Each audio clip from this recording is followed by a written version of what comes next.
The ongoing industrial action in Britain has contributed to lots of issues in the country. Now, new analysis says nearly 4 million working days have been lost to industrial action. According to a report by the Resolution Foundation, since 2021, almost 70% of trade union membership in the UK public sectors have been responsible for 96% of all days lost to strike action. The report comes amid a recent 5-day walkout by junior doctors in England. Members of the UK's biggest rail workers union also plan to stage fresh strikes on the 26th of August. However, the report noted that high inflation means average weekly pay for all workers is 4.1% lower in real terms.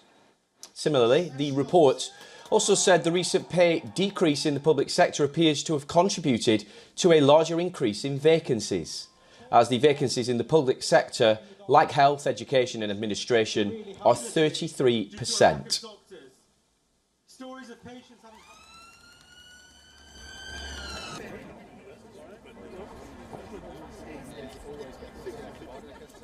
Well, joining us now for more analysis on this is our correspondent Alex Isaac, joining us live from London.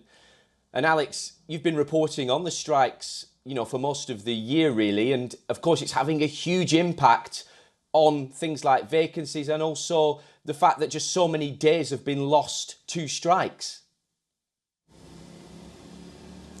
Well, absolutely. And the real concern here is when it comes to getting people out and buying things on the streets as well. So we're seeing a huge impact on, the inflation. We're talking about that this morning. We're talking about market rates. People aren't going out and spending because they can't get to where they want to go because of these strikes. And of course, that's going to have a huge impact on prices as well, cost and effect. So it isn't just basics of, I can't get to work because I'm going to stay at home today. It's actually a lot of people changing the way that they're living and working due to these strikes. And sadly, the strikes aren't really having as much of an impact as they would have, say, in the 80s.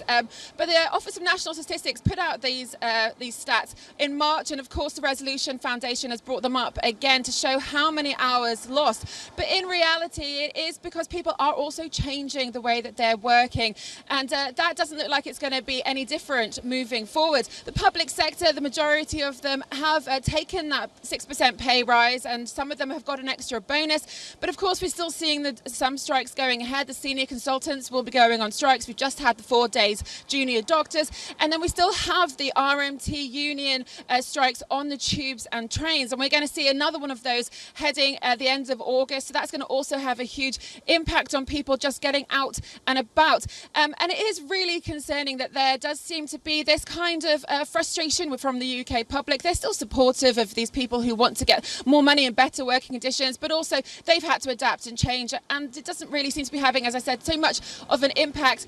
A lot of people aren't really that fussed about the strikes anymore, and that is going over. The government is also saying, well, you know what, we're not going to give any more money. The public isn't really pushing for it, so we don't seem to be getting any further forward. So it does feel like a lot of these strikes are going to continue rumbling on, because there does seem to be a bit of a quagmire, a sticking point between all of the unions, public and government as well.